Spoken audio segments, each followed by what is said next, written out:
Salve, salve, criaturas, tudo bem? Aqui quem fala é Kalil Neto, sou CEO da empresa Rewood. Bem-vindos a mais um Dr. Wood. Hoje estou aqui, tenho o privilégio de apresentar para vocês Sérgio Sampaio. Sérgio, muito obrigado por ter vindo, viu?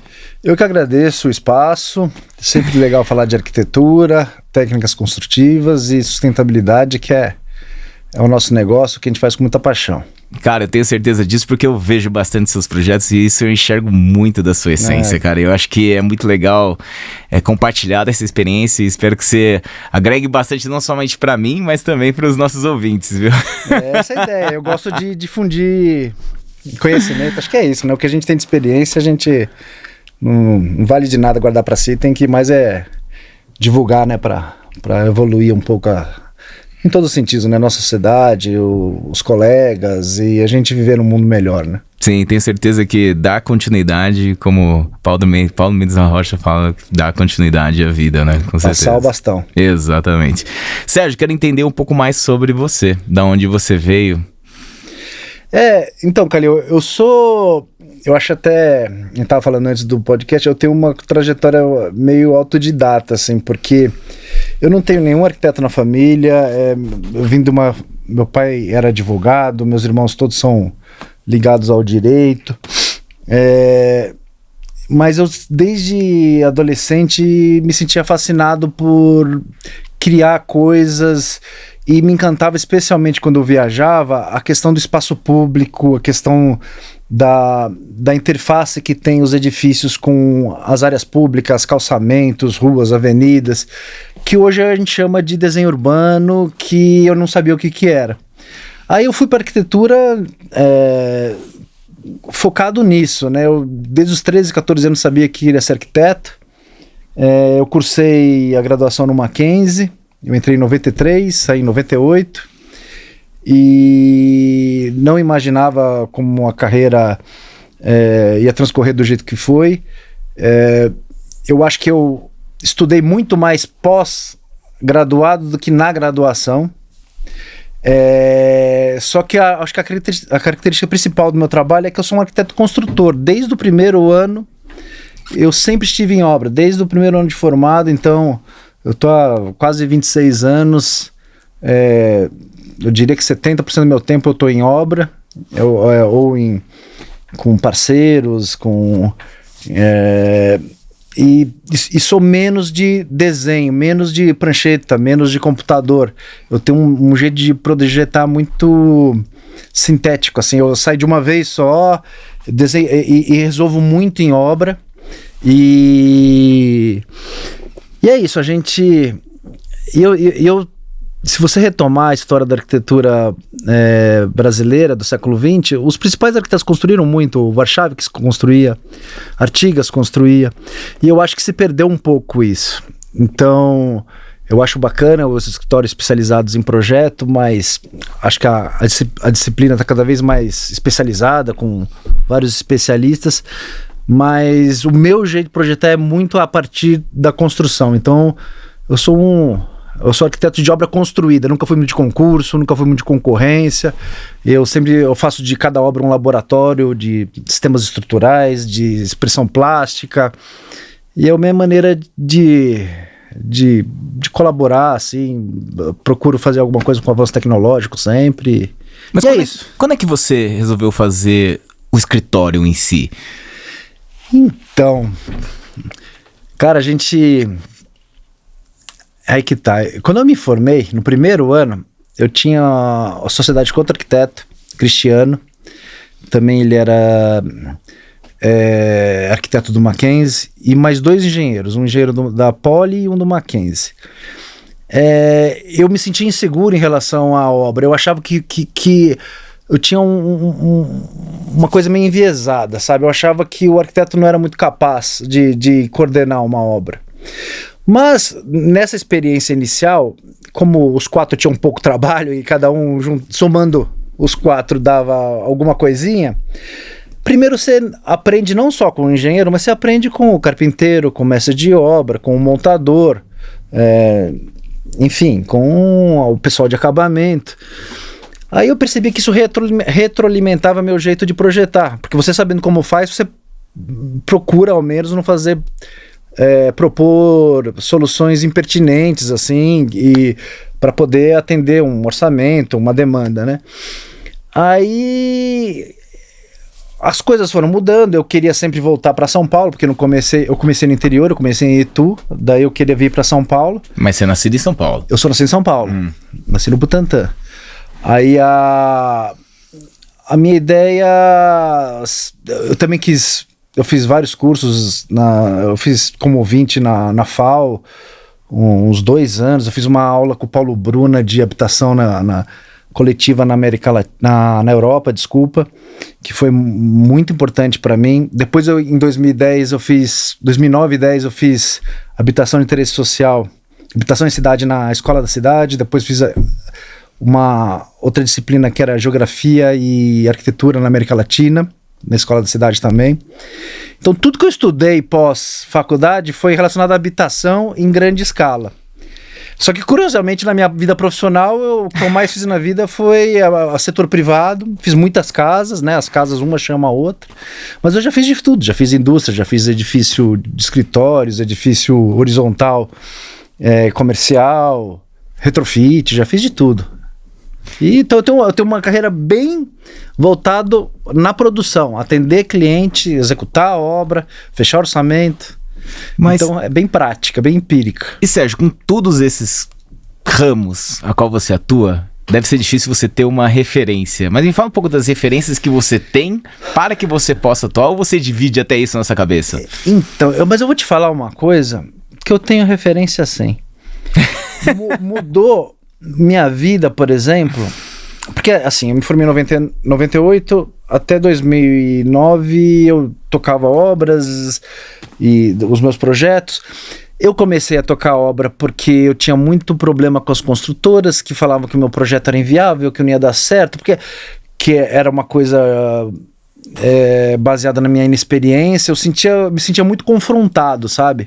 E algumas vezes eu fiquei entre o cliente e a construtora, e eu falava, olha, para fazer do jeito que eu quero, você vai ter que tirar essa construtora. Daí o cliente falava, mas quem que toca? Daí eu falava, na falta de tu, vai tu mesmo. E eu que encarava, juntamente com meus, sempre trabalho em equipe, com os empreiteiros, mas eu fazia uma construção mais convencional, vamos dizer assim, concreto aparente, as alvenarias, né?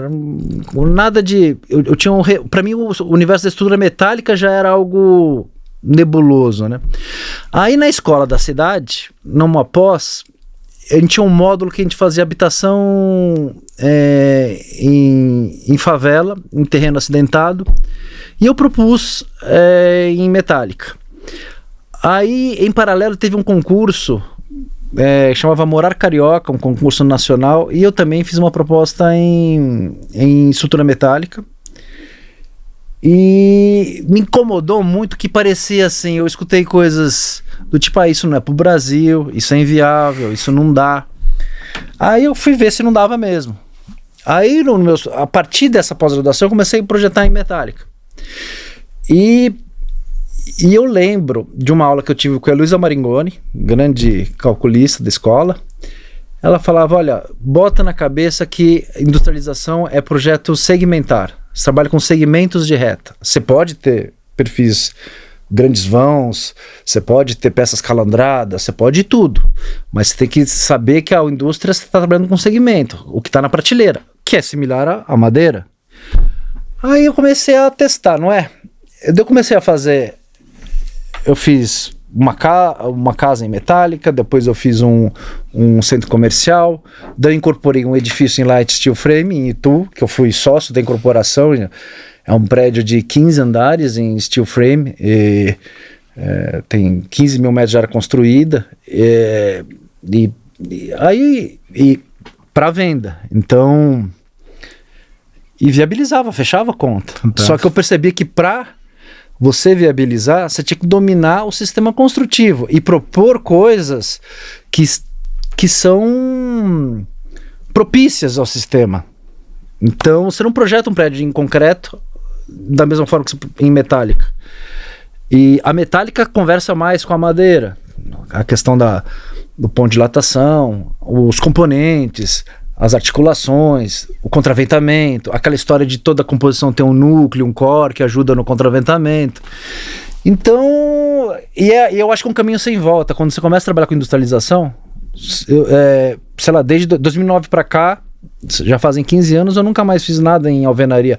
Para não dizer que não fiz nada em alvenaria, eu fiz uma experiência em alvenaria com tijolo ecológico, que também foi uma opção do cliente, mas a minha predileção sempre é metálica e madeira, MLC, CLT, soluções híbridas, às vezes aparente, às vezes oculta, mas assim, quando você nota que o canteiro fica mais limpo, mais rápido, o item fica, sei lá, depende muito do projeto, mas 10, 15% mais caro que um outro sistema, mas no valor global às vezes é até mais barato. Se tiver escala, se o projeto for propício ao sistema construtivo. Aí, para não fugir da referência, na escola da cidade eu conheci o Lelé, almocei com o Lelé. Aí eu me identifiquei com o jeito dele, porque ele era um cara que também vivia muito o canteiro, vivia muito a fábrica de argamassa armada, as soluções dele eram muito os livros dele, você percebe, ele fazia um croquis, de uma obra para outra ele aprimorava um sistema de treliça, um sistema de vigamento, ele pensava na logística, na montagem, no custo, às vezes era passarela, às vezes era uma fábrica, às vezes era uma escola. E eu, modestamente, comecei a me inspirar nesse tipo de produção. E eu me sentia meio com um peixe fora d'água, para falar a verdade, porque todo mundo investindo em softwares, BIM, e eu faço o básico no computador, terceirizo com algumas equipes, mas a minha arquitetura é de canteiro. Daí, quando você começa a ver, você não é tão bichinho da goiaba assim, porque ali, né, também, fazia aquarela e tocava a obra diretamente. Joaquim Guedes e outros tantos arquitetos que são referência pra gente também são arquitetos de canteiro. Então, as minhas referências são os arquitetos do período áureo nosso, dos anos 50, 60 e 70, até o Lelé que eu falei agora. E é isso, eu nunca me alinhei muito com a escola paulista, do concreto, do brutalismo. Mas não por nada, mas por uma questão de racionalizar os sistemas, mas sem nunca perder a emoção de ter obras expressivas, de ter uma plástica contundente. E a gente tá tentando até hoje, né? Então, minhas referências foram essas, os arquitetos da fase áurea nossa mesmo, do século XX. Sabe que para mim,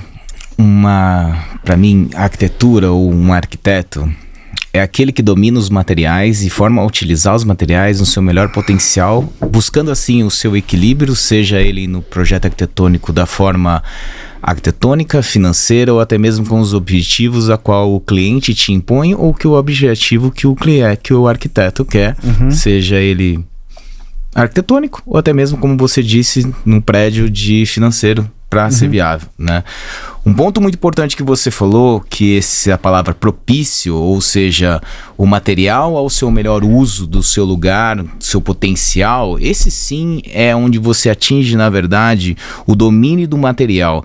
E uma vez que nós só falamos da industrialização, que nada mais é que uma indústria de fabricação de elementos da mesma característica física e mecânica de mesmo tamanho, você consegue sim uma escala, que essa é a palavra que você falou, e consequentemente um custo muito interessante para o produto. Entenda que o celular a qual você tem no seu bolso, até mesmo no seu computador, ou seu carro, o motor do seu carro, se fosse para fabricar seria outro custo, e o celular você só consegue chegar nessa tecnologia, com a tecnologia que você tem, porque você tem uma escala mundial que consome aquele tipo de elemento. E é do mesmo jeito que quando você tem uma coisa que é fabricada pouco, você tem um custo maior e aquilo não consegue se diluir dentro do custo fixo, né? Isso é muito importante se citar porque no país a qual vivemos hoje do Brasil, que hoje normalmente o produto custa em torno de um processo total de 60% produto e 40% mão de obra, é devido a gente ter, na verdade, um valor baixo de mão de obra comparado com os outros países. Mas cada vez mais vamos ter aí uma falta de mão de obra, porque o filho do pedreiro não vai ser mais pedreiro. Sim, ainda bem, eu acho legal isso. A geração nova não se interessa por trabalho manual, ainda bem. Isso é evolução, né? Isso é um traço do escravagismo, inclusive, né? Sim, mas... Carregar tijolo nas costas, virar massa. E com o aumento do valor da mão de obra, existe então um equilíbrio entre o produto e a mão de obra, né? Que é o que eles têm, por exemplo, no Uruguai, onde o produto industrializado não é 15% mais caro. Ele, na verdade, é mais barato um produto industrializado em uma casa industrializada, onde você tem um tempo de obra muito menor, com um custo melhor do que, na verdade, é o total. Acho que o importante, na verdade, Sampaio, do que você falou, não é somente o custo em si, do produto em si, que a gente está falando do steel frame, da estrutura metálica, ou da estrutura de madeira, do CLT, do MLC, ou da casca em si, mas os produtos a qual os complementos deles, seja o caixilho, seja os revestimentos, seja todo o resto, ele tem que acompanhar para que você tenha um desenvolvimento financeiro interessante e que a obra tenha um andamento, porque não adianta nada você fazer uma obra super rápida no começo e depois você andar de forma descoerente com os produtos. E eu aqui acredito muito no que você falou, sabe? E entendendo que você tem esse domínio de materiais e vejo que você é uma pessoa que realmente gosta dessa parte técnica do material, que eu acho que eu prezo muito isso de um arquiteto para arquitetura, né? Como você cria? Então, você sabe que eu tenho uma frase também na Escola da Cidade, numa aula que a gente teve com o Paulo Mendes da Rocha, ele fala assim, que cabe à arquitetura provocar a indústria e não só usufruir das benesses tecnológicas. E eu tenho dado umas palestras Brasil afora aí, que é a arquitetura a partir dos sistemas construtivos. Então, além daquele tripé, né, estrutura, forma, função, eu acho que tem dois componentes do século XXI que não podem ser desconsiderados. O fator custo, acho que desde sempre, mas cada vez mais a gente tem que avaliar a nossa responsabilidade naquilo que a gente está projetando e conseguir realizar do ponto de vista de viabilidade financeira, e a questão cada vez mais latente da sustentabilidade, né?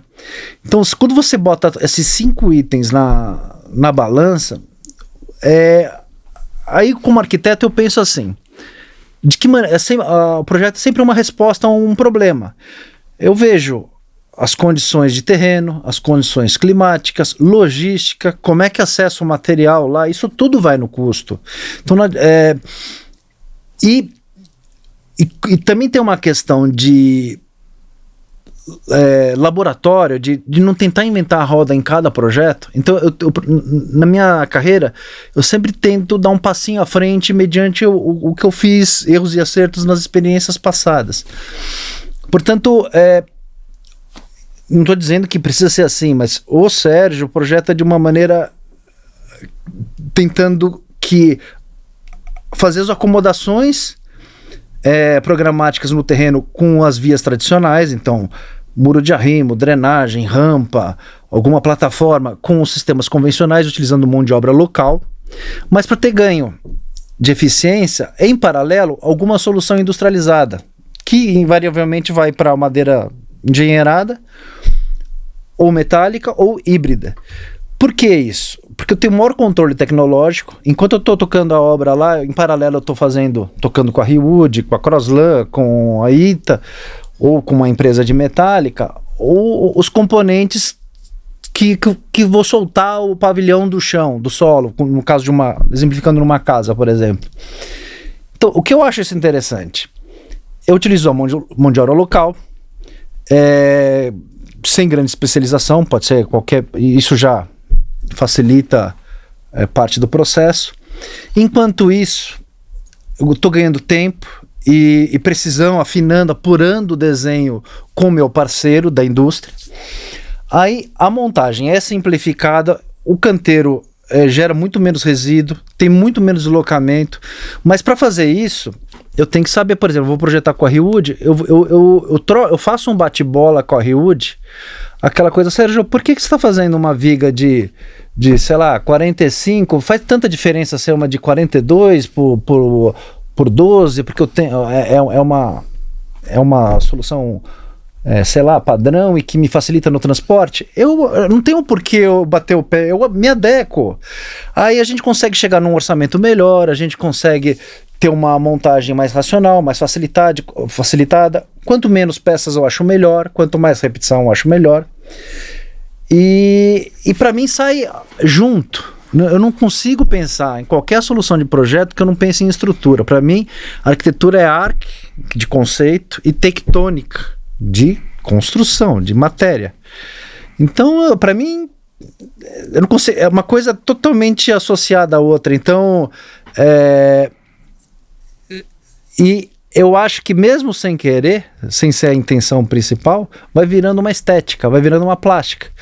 Então, agora uma coisa que eu achei importante, um gancho no que você falou. Para ter essa estética, essa plástica, você tem que entender não só da estrutura primária, viga, pilar e laje, painéis, né? Você tem que entender todo o rol junto, você tem que entender de rufo, mantas de impermeabilização, vernizes, componentes, para ter coerência no teu projeto. Aí isso vai virando um repertório, vai virando um... Aí quando eu olho para os meus projetos, eu falo, olha, tem similaridade entre um e outro, apesar de locais diferentes, clientes diferentes, orçamentos diferentes, tem ali alguma coisa que não era intencional a princípio, mas que foi virando a minha marca, entre aspas. Quando eu comecei a construir com madeira, se falava que não podia construir sem beiral, porque tinha que proteger. E eu nunca construí, sei lá, eu acho que eu peguei algum trauma, eu não faço casa com beiral, por exemplo, eu só uso com manta termoplástica, porque parece que porque eu falava assim, por que no Chile consegue fazer? Porque eu não comparava com Áustria, Suíça, eu comparava com Chile, Argentina. Por que eles fazem sem beiral, a gente não consegue? Lá tem condições muito mais agressivas que a nossa. Aí é isso, se você controlar bem o projeto, você consegue fazer a arquitetura, a linguagem contemporânea, a linguagem, se você quer uma estética mais minimalista, você consegue. E assim, foi o que foi acontecendo de maneira espontânea, não foi algo pensado, mas foi resultado do conhecimento tecnológico e do que tem no mercado. Daí disso saiu a arquitetura que eu produzo, assim. Que por sinal, cara, eu vou falar pra você que eu acho maravilhoso. Eu até falei pra você que um dia eu tava de jet ski lá em Avaré, eu tirei uma foto pra você e falei, olha ali, você lembra disso daí? Lembro. Eu acho fantástico, assim, é uma coisa que chama muita atenção, cara, é muito legal, muito legal. Porque é isso que no fim do dia é isso que a gente quer produzir alguma coisa que surpreenda, que emocione. Às vezes a gente acha que ninguém tá atento, mas... sei lá, especialmente os jovens, assim, quando a gente dá aula, eu vejo que quando eu penso assim, se eu influencio um jovem arquiteto, já valeu a pena, porque o conhecimento é isso, é um passando o bastão para o outro, geração por geração. Eu acredito muito no potencial do Brasil na construção civil. A gente foi exemplo no século XX, foi exemplo no mundo inteiro. Nosso modernismo é inigualável. Essa era da sustentabilidade, a gente tem tudo aqui. Trabalhar com os cobogós, trabalhar com os brises, a gente dá aula, concreto, a gente sabe mais que ninguém. A gente vê os arquitetos japoneses utilizando como referência os arquitetos da Escola Paulista, Oscar Niemeyer nem se fala, a gente vê Lúcio Costa e por aí vai. Eu podia ficar o podcast inteiro aqui falando dos arquitetos brasileiros, mas se a gente fizer utilizar o nosso repertório com as tecnologias atuais, a gente volta a ser vanguarda no mundo da arquitetura, eu acredito nisso, e a gente tem um potencial gigantesco na sua área da madeira engenheirada. Eu acho que é o maior país do mundo, assim, com o território que a gente tem, com o clima que a gente tem, você me corrige se estou errado. O Pinus no Brasil acho que cresce a ficar ponto de corte em 7, 8 anos, não é isso? A estrutura demora uns 30, 35. Mas a informação que eu tenho é que no trópico cresce muito mais rápido do que, por exemplo, O do nosso cresce muito maior do que o dele. Muito mais. Volume e captação de CO2, o nosso é muito maior do que o dele. Então, e a gente tem a densidade é maior. A gente tem escala, sim, tem matéria-prima, tem área. Tem área. Agora, a gente precisa superar alguns tabus, né? Alguns vícios.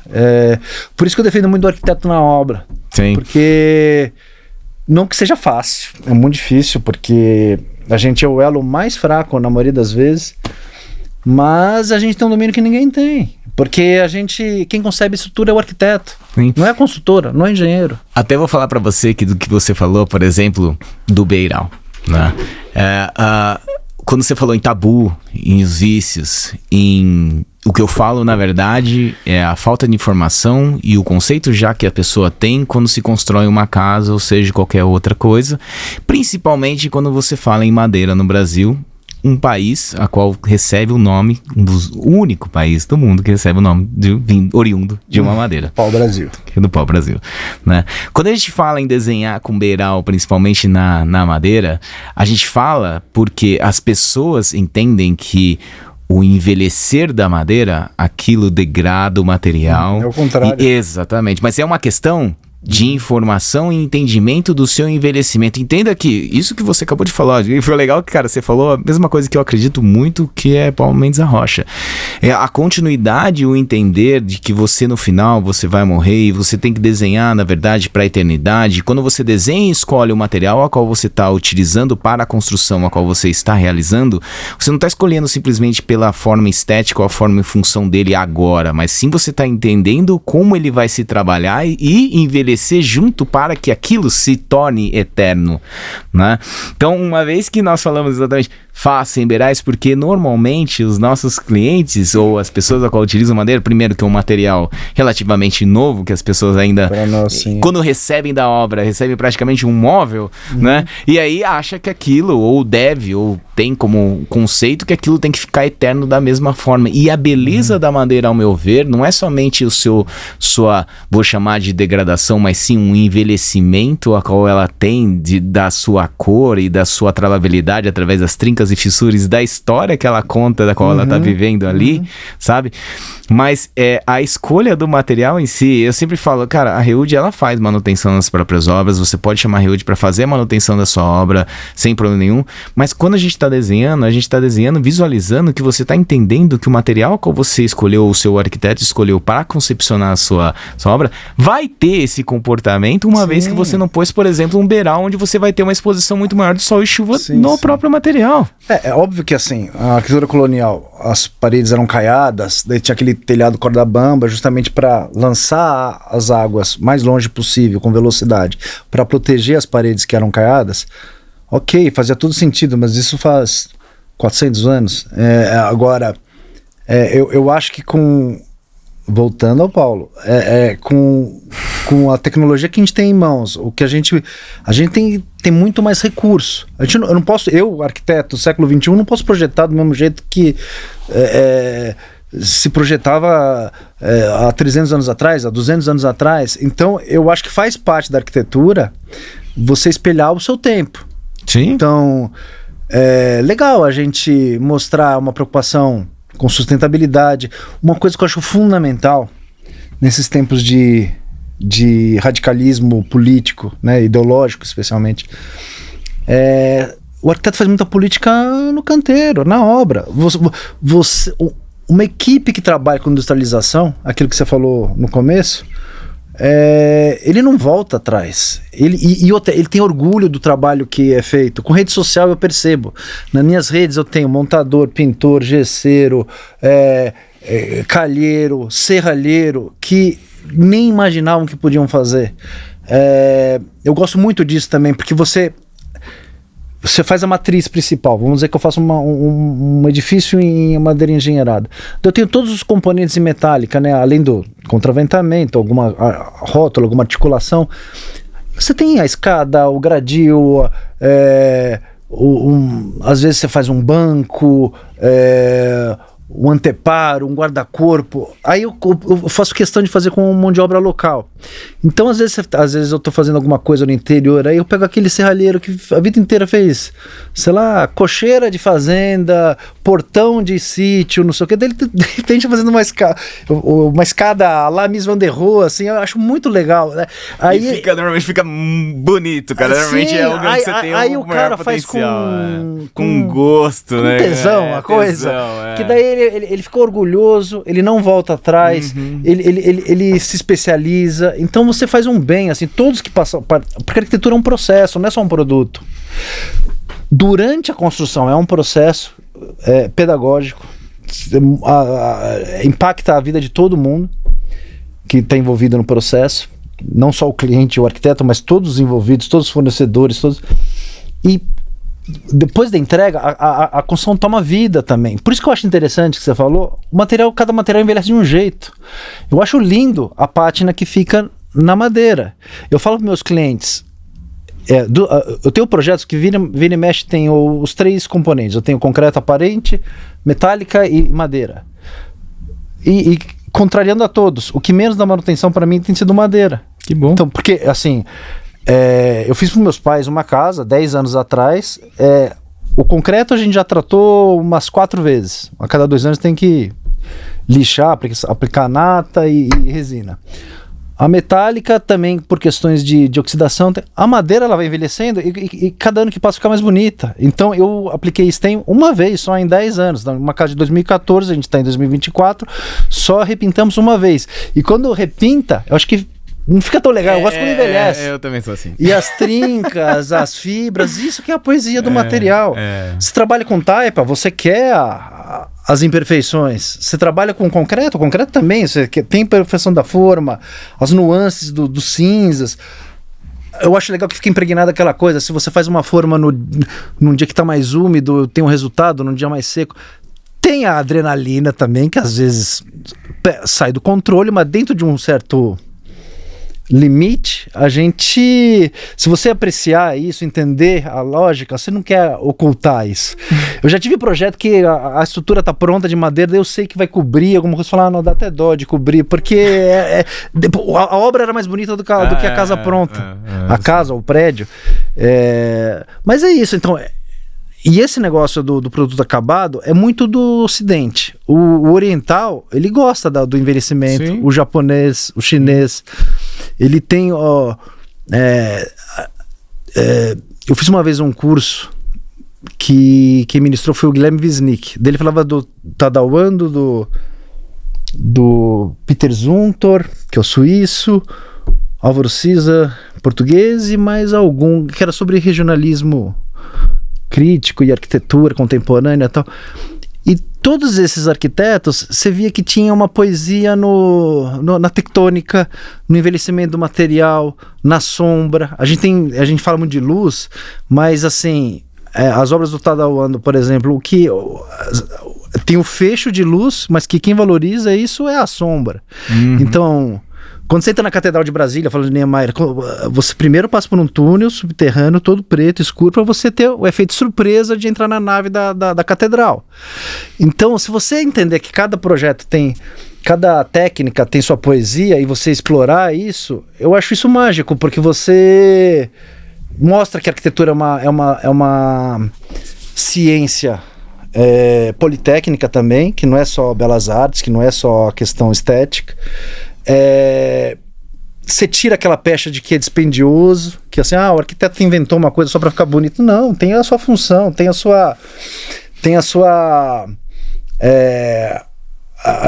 acho que cabe a nós pensar no legado que a gente está deixando, como que a gente vai manter essa arquitetura, até porque para ela se perseverar, ela tem que funcionar. Então é o que eu penso. Se você projetar bem, souber a característica do material, explora a eficiência desse material ao limite, e não existe material melhor que o outro, tem o material mais apropriado do que pro outro. Ora é a madeira, ora é a metálica, ora é a alvenaria.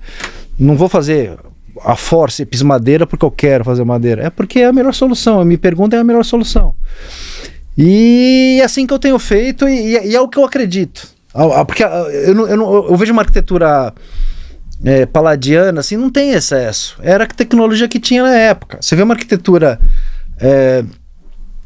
moderna, ela tem os avanços e os limites do concreto. Hoje a gente está nessa pós-modernidade, a gente superou já a arquitetura dos anos 50 e 60, então a gente tem que dar um a mais com essa pegada tecnológica, e a arquitetura tem que ser expressiva, e é isso. Eu acho que a gente tem um campo muito vasto. Eu sou muito otimista em relação a isso.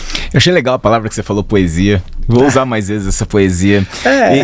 E pergunto para você, uma vez que eu vi esse brilho no teu olho, quando você enxerga e começa a criar a sua poesia, você cria ela através do material? Ou você cria... Porque entendendo que cada material tem sua limitação, tem a sua propicidade da utilização do seu material correto no lugar correto. E quando você cria, você tem uma forma abstrata, a qual você tenta propor dentro de um que foi o encarado a você, né? Uhum. A escolha do material vem primeiro ou vem depois, para você? Para mim é simultâneo. É a história da arquitetônica. Não consigo pensar... Eu, Sérgio, sei que tem arquitetos que são mais gestuais. Sei lá, o Niemeyer fazia 2 traços e fazia arquitetura. Um talento que eu jamais terei. Mas assim, e tem o arquiteto que faz croquis, desenha. Eu sempre fui muito de meditar, pensar o problema, ficar às vezes dias, sei lá, tô no banho pensando uma solução, tô deitado na cama e parece que sai junto. Porque quando a coisa é coerente, parece que é mais natural. Não tem uma forçação de barra. Eu quero que seja em metálica, quero que seja em concreto.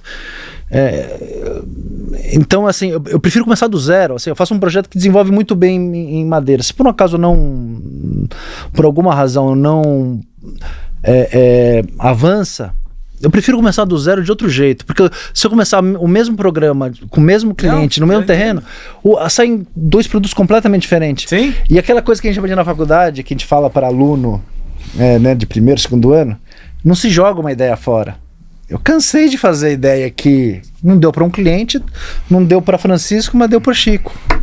Então assim, nossa, como você fez rápido, em uma semana, é porque na verdade essa ideia já estava habitando minha cabeça. Há muito tempo já. Sei lá, acho que todo arquiteto assim, tem alguns projetos na gaveta, assim, que você fala, quando eu tiver oportunidade eu vou tirar essa carta da manga, sabe? Mas isso só acontece se você vai a fundo, desenvolve, e não fica preso, engessado a uma estética. Você tem que ficar livre, assim, tem que ficar bom de qualquer jeito. E aí, para finalizar a sua pergunta, assim, eu não sei no que vai dar. Eu projeto, nunca vou construir com esse sistema construtivo, mas eu tenho uma tendência de ir para sistemas industrializados pela questão de tudo que eu já falei, controle tecnológico, economia e tal.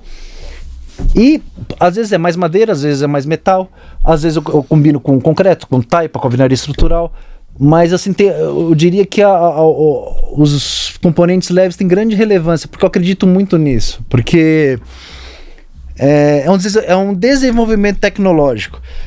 E tudo que eu faço, eu penso na larga escala. Até a gente conversou antes do podcast, a minha ideia é empreender, incorporar em larga escala. Porque no Brasil a gente fica muito a serviço da casa burguesa, coisas grandes de condomínio, ou um empreendimento aqui, outro ali. Mas esses componentes, a meu ver, são mais propícios para soluções extensivas. Um predinho de 6 andares, de 30 apartamentos com core central, em terrenos acidentados, você pode utilizar, desmatar muito menos, você pode movimentar muito menos terreno, a atividade é muito mais ecológica. Você pode me corrigir, mas assim, os edifícios, se ele tem uma proporção mais horizontal, mais alongada, e com subdivisões, sei lá, apartamentos de unidade de 40, 50, 60 metros quadrados, você pensa como uma colmeia. Então, você vai travando, vai repetindo. Então faz muito mais sentido você fazer 1000 unidades em CLT do que uma casa. Sim. Só que então eu uso essas casas meio como um laboratório, sempre tentando maior eficiência. E hoje eu me sinto muito seguro, porque Se você faz uma casa de 700, 800, 1.000 metros quadrados, você tira de letra fazer um prédio de 5.000 metros quadrados. E entenda que outro dia eu tava também falando isso. Cara, as casas de 700, 800 mil metros quadrados que você tá falando é o preço de um prédio de 25 andares. Então os valores ali são iguais, entendeu? Exato, você faz um prédio no centro. A diferença é a quantidade de famílias a qual você está atendendo e o propósito daquilo. Você entende? Eu acho que é importante isso, cara. E Sampaio, o que você falou de repetibilidade, eu acho que é o grande diferencial a qual o nosso material tem, principalmente quando você fala repetibilidade e industrialização. Entenda que hoje a ReWood atende sim o mercado de alto padrão, que é um mercado em alta demanda para o nosso uso do material, e a gente é taxado em cima disso. O que eu falo taxado sempre assim, a ReWood, sim, ela tem um foco em 85% residencial, mas também tenta sempre desenvolver outros mercados para que isso seja uma realidade, porque a gente vê o potencial e um grande potencial de uso do material industrializado de madeira para o grande uso. Até mesmo vou falar para você e, cara, te parabenizar.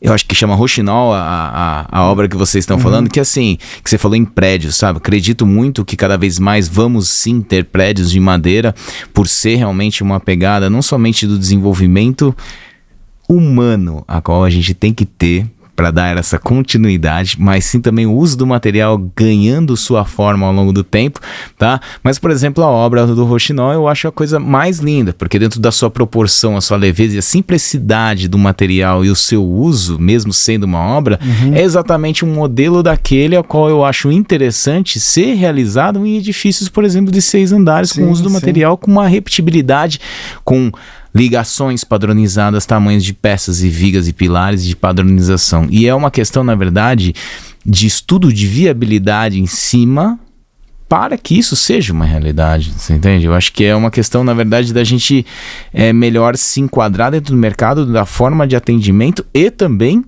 de oferecer e ver isso como uma opção para o produto. Eu não tenho a menor dúvida, porque essa casa em questão que você está mencionando é uma casa boa, tem 300 metros quadrados, são 3 lajes de 105 metros, alguma coisa assim, mas a gente repete o vão, tanto o pé direito que é 3,90 e a malha horizontal também é 3,90, então é um cubo de módulo 3,90 por 3,90. A gente repete a solução de pilares, repete as soluções de vigamento. Lá é interessante que o andar de baixo, onde tem a piscina, é uma laje pré-convencional sobre uma estrutura pilotis metálica. A intermediária, que são as suítes, é uma laje CLT aparente. E a de cima, que é a garagem, que na verdade pela declividade você acessa a casa pela garagem, pelo pavimento superior, é uma laje mista, CLT concreto. Então é CLT com umas nervuras e a gente vai fazer uma capa mecânica por cima para receber a garagem. Então, é uma solução híbrida, mas a preponderância, o protagonismo é na madeira, daí todos os componentes, mais uma vez, os brises em madeira, a gente vai deixar no pinos aparente, e só com protegido com stain incolor, aquelas precauções, tem algumas junto às esquadrias a gente fez umas carenagens, que é umas cantoneiras de aço para proteger, para fazer interface entre o caixilho e o vigamento e tal. Então tem seus macetes. Mas o macete número 1 que eu gostaria de falar, eu não queria passar esse podcast sem falar isso, porque eu sei que tem muito estudante vendo. Eu estava outro dia na PUCamp, inclusive, as perguntas do pessoal lá do TFG era muito em relação a isso. Quando você pensa em MLC, madeira laminada colada, ainda se está no sistema viga e pilar. Perfeito. Agora no CLT, você tem que desaprender tudo que você fez, porque você trabalha com painéis, então é simples assim, a laje e paredes autoportante, você fala com a espessura da parede de acordo com uma resposta mecânica que você dá à carga, então é aquela coisa, você não, por isso que não dá para pegar um projeto convencional de concreto armado e falar, vou passar para madeira, porque às vezes pro CLT não dá certo. Às vezes não, a maioria das vezes. Porque às vezes, daí se fosse uma parede de 8 centímetros, dá conta, sim, dá conta, se for um prédio, sei lá, um sobrado de 2 andares e tal. Esses edifícios de unidade 20 metros quadrados, 30 metros quadrados. Eu penso muito assim, edifício para estudantil, estúdio. Você pode fazer um prédio totalmente autoportante de paredes de 8 centímetros. Todo. Agora, na geometria da composição, vai bem ter um core aí sim de alvenaria. Daí você pega esse core de alvenaria ou concreto para atender bombeiro. Daí você faz elevador, escada. E você vai ajudando no contraventamento, na geometria. Enfim, tem os macetezinhos, mas é tão simples que serve para uma casa, serve para um prédio, serve para uma escola, para um hospital. Tem as questões climáticas, né? Que as pessoas ficam muito preocupadas com mas e o cupim e as de sempre, né? A umidade, não sei o quê. Se você projetar com um stem para receber a chuva, ela vai escorrer, hidrofugar. Você tem que proteger os topos em cima. É que é muito difícil a gente falar num podcast, mas assim, se você faz uma, duas, na terceira em diante vai... Mas Sérgio, peraí, eu quero perguntar isso pra você, cara, que você, cara... É muito então, fala, como você desenha com madeira? Qual é a lógica? Me faça uma lógica básica, assim, pra uma pessoa que tá ouvindo, falar assim, que nem você falou para os estudantes, cara, passa uma lógica básica, assim, vou começar a desenhar. Entenda que o sistema MLC é o sistema Pilar Viga, o sistema de CLT é o sistema de placa, seja também o NLT, que é o sistema de laje, tá? E o sistema de wood frame. Coisas básicas que é o que tem no Brasil, e é isso que tem no Brasil, ponto final, tá? Então é MLC, CLT, NLT e wood frame, tá? Projete em madeira uma residência de uma forma assim, explicando para que uma pessoa leiga consiga iniciar de forma... Eu achei legal esse desafio, porque assim, você estudante que quer projetar em madeira... Ouça o Dr. Wood. Ouça! Primeiro, estude. No YouTube tem um monte de coisas legais. Mas nada melhor que falar de uma pessoa que já desenhou, já fez, e cara de obra. Olha aqui o cara de obra, entendeu? O que eu digo, assim, você tem que soltar o pavilhão do solo, assim, pra não encharcar água no topo. Você pensa como se fosse uma cebola, a fibra que é o problema, é aí que danifica. Então você tem que deixar o pavilhão solto do solo, da umidade, então, de alguma maneira, ou você faz em balanço, ou em pilotis, às vezes o próprio baldrame, pode ser uma coisa de 50, 60 centímetros, só não deixar encharcar, empoçar no pé da parede. Acúmulo de água, gente. Evite o acúmulo de água. Bater seja ele pra água, baixo, pra cima. Não tem problema, não precisa ter beiral. Bateu, escorreu na vertical, porque os stems, o problema são hidrofugantes. Aí você pode trabalhar com fachada dupla também, você pode ter uma estrutura em CLT, uma parede externa em CLT, um barrote, daí você usa uma manta hidrofugante também, a Taive, que é um fabricante, né? E daí você pode fazer a fachada que você quiser, você pode fazer em aço, alumínio, em aço cortem, em deck de madeira, e esse conjunto de parede externa você tem que proteger na platibanda com um roof. Número 2, dica do Sampaio. Nunca deixe um elemento estrutural que se utilize como estrutura exposto a sol e chuva. É isso. Sempre proteja ele com detalhamento.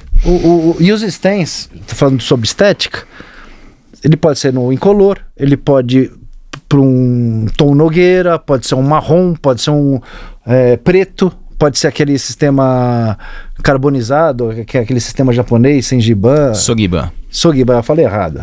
Mas assim, acabei de fizemos lá na grama agora isso. Sim. Então, assim, tem todo esse rol de acabamentos que a gente pode fazer.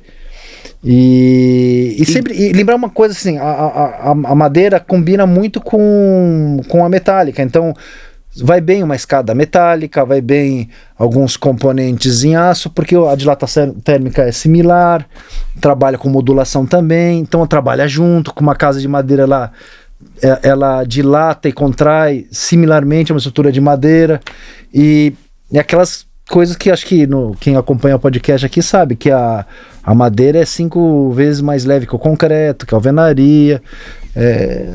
Assim, acho que as regras básicas eu já falei, tem outras grid, fala de grid. Então, grid, se você... É que a cabeça vai longe, né? Eu sei. Eu penso desde o transporte. Eu sei. A carreta tem 12 metros, então não convém eu ter peças maiores que 12 metros. Eu já fiz viga de 24 metros. pilar, já fiz torneado em círculo, um troco de cone, já fiz bastante experiências, mas é quando você tem que tirar, você tem a oportunidade de fazer os elementos de arquitetura mais protagonistas, mas você não vai fazer uma casa ou uma construção qualquer só com elementos de exceção, aí inviabiliza. Então você pode ter esses elementos protagonizando a estrutura, a composição, mas 80% você pensa na repetição, pensa no transporte, pensa na repetição de vãos. Se você vai fazer uma casa de 4 suítes, repete os vãos. Você pode fazer, tem uma suíte maior, pega vão de 4 metros, a última você pode fazer com 8 metros, se você quiser fazer uma suíte principal, alguma coisa, para que você fazer, né, com 3,5, 3,90, 4 e 4,25? Repete, modula. Isso facilita muito o transporte, reaproveitamento de peça, tempo de projeto. Outra coisa que é importante falar, é importante ser leve a estrutura, porque madeira se vende a volume, metro cúbico. Então, quanto menor a seção, mais eficiente a questão vão e altura de peça, mais barato vai ser. Última. Por favor, cara, tô adorando isso daqui. Porque eu falo, às vezes eu tô falando de uma forma diferente, cara, um arquiteto falando isso pra mim é perfeito. Metálica se compra aquilo.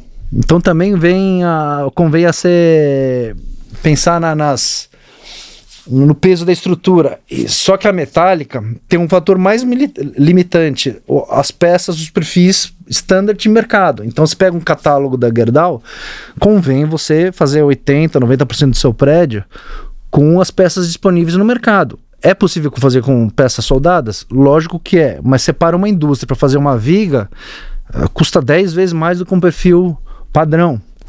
Então é isso, é como se fosse um Lego. Quando você vai construir em metálica, você tem que estar com o catálogo do fabricante do lado para o máximo possível utilizar aquelas peças, e você tem a licença poética para fazer. Você quer fazer um hall de entrada diferente, tudo pode, mas você não vai fazer um prédio só de exceção. E a madeira tem até uma vantagem em relação a isso, porque você não tem o perfil padrão, não existe uma seção padrão de madeira, mas existem as limitações de forma, as limitações de transporte. Basta isso. E uma regra básica faz divisão de 6, que nunca vai dar errado. É 6, 12, 3, 1,5. É ou não é 1? É verdade. Não é isso? É verdade. Porque é a solução ótima. Você vai encontrar piso de 1 por 1, 60 por 60, por aí vai, 10 por 10. Não pega a medida quebrada, e não é tão difícil adaptar o projeto. E aí que vem a diferença entre o capricho. Acho que tudo pode, né? Você pode fazer o que quiser, só que tudo tem um preço, tudo tem um custo. Então, para você ter eficiência na industrialização, na arquitetura, você tem que ter um raciocínio modular. E é isso, assim, eu acho que é um bom começo você pensar na umidade, na repetição de peça, no transporte. Automaticamente já vai sair econômico, já vai sair inteligente, quem vai passando por essa experiência já vai formando um repertório e um raciocínio projetual. Então eu tenho uma dificuldade tremenda em fazer algo que não seja desse jeito, porque tudo me soa capricho, assim. Por que eu não posso fazer uma solução mais sintética? Eu vejo uma obra do Renzo Piano, parece que tudo tem um porquê, não tem uma mão francesa que não tem uma funcionalidade. As obras do Lelé, tudo, a abertura tem alguma coisa em relação à circulação, à ventilação, os painéis, tem as ondas da telha, casam certinho. O Joaquim Guedes tinha um projeto assim também. Então a bibliografia é farta, e a gente está vivendo uma era de muita imagem, muito render, inteligência artificial. Então eu vejo muitas coisas impressionantes, mas muito insensatas. E para mim me dou muito por satisfeito quando eu faço um prédio adequado, eficiente. Às vezes tem essa casa Rochinol, por exemplo, ela chama muita atenção pelo contexto natural, mas nem é o projeto mais difícil que eu já fiz, mais complexo, mas não precisa ser, às vezes não precisa. ser despretensioso é bom também. A arquitetura fica mais permanente quando ela não força a barra, quando ela encaixa no terreno. E eu recomendo muito a nova geração a entrar nesse mundo da industrialização para a gente não ficar para trás. Que você vê que a metálica já pegou muito pouco no nosso sistema construtivo, né? E a madeira, eu não diria nem que é o futuro, é o presente. Quem viu as Olimpíadas tinha lá ginásios, vila de atletas, o ginásio da piscina era todo em MLC. É o presente, assim, e não é uma coisa que é importante, não é uma coisa exclusiva para casa burguesa, para casa de condomínio, alto padrão. Aplicando adequadamente, tendo a escala correta, é uma solução financeiramente cabal, assim, financeiramente, para o empreendedor que está ouvindo aqui, é totalmente viável. Só que, como o próprio nome diz, tem que empreender, tem que acreditar. O negócio existe e eu vou fazer. E uma vez, eu vou complementar, uma vez que você conseguiu chegar nesse nível que ele falou, tem uma palavra que vira chave, que é sustentabilidade. Ah, sim. É que você não quer ser piegas, né? Porque tem muita gente sustentabilidade que a palavra pra virar. Isso. Você entende? Uma vez que você chegou neste nível que você acabou de falar, em termos de solução, padronização, escala, alta repetitividade. Já é sustentável sem você querer. Já é. Chegou nesse ponto, a madeira, pode comparar com o que você quiser. Sim, desempenho térmico, acústico, conforto. Não, ela é negativa. As Olimpíadas são feitas porque causam negativa. Eu tava falando com uma cliente minha, cara, existem obras que ela faz, que ela é virada 100% na área sustentável, são impacto zero e tem impacto negativo. Você imagina fazer uma obra... Sequestra carbono, com impacto zero. Impacto zero, não impactou em nada. Sabe? Cara, é assim, chega... muito legal.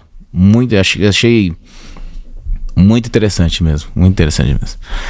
Sampaio, cara, você não acredita, mas foi quase 1 hora já me falaram aqui. E aí eu vou falar pra você que, ó, se deixar, a gente podia ficar. Exatamente, cara, exatamente. Porque ainda tem um monte. Mas, cara, Sampaio, eu tenho uma última pergunta pra você, cara. O que é arquitetura pra você, Sampaio? Cara, bom, eu sempre encarei a arquitetura como uma prestação de serviço, assim, de você ser útil pra sociedade, sabe? E pra mim só faz sentido se a arquitetura espelhar o meu tempo, ou de onde eu vim. Eu sou brasileiro, latino-americano, século XXI. Para mim, eu quero que meu trabalho reflita isso. Promova o desenvolvimento social, promova o desenvolvimento tecnológico. E, cara, de tudo que a gente falou aqui, é uma profissão linda, generalista. Você tem que entender de tudo um pouco.